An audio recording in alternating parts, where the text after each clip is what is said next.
वरहमतुल्लाहि वबरकातुहू। अगर आपके घर में रिस्क की तंगी है, घर में रिस्क नहीं है या रिस्क की तंगी आ रही है, रिस्क में बरकत नहीं हो रही है, तो ये अमल करें जो मैं आपको बताने जा रहा हूँ। जो शख्स बिस्तर पर लेटे और ये दुआ पढ़े, रिस्क की तंगी दूर करने का एक बेहतरीन अमल है। ये दुआ है, बिस्मिल्लाहिर्रहमानिर्रहीम, सुब्हानल्लाहि व बिहम्दिही, सुब्हानल्लाहिल अज़ीम व बिहम्दिही, नस्तगफिरुल्लाह 111 मरतबा, सल्लल्लाहु अलैहि व आलिहि वसल्लम 111 मरतबा, और रब्बी इन्नी लिमा अनज़लता इलैया मिन खैरिन फ़क़ीर 111 मरतबा।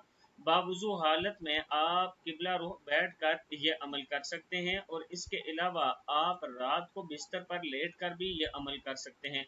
सुब्हानल्लाहि व बिहम्दिही, सुब्हानल्लाहिल अज़ीम व बिहम्दिही, अस्तगफिरुल्लाह भी पढ़ सकते हैं 111 मरतबा, सल्लल्लाहु अलैहि व आलिहि वसल्लम 111 मरतबा, रब्बी इन्नी लिमा अनज़लता इलैया मिन खैरिन फ़क़ीर 111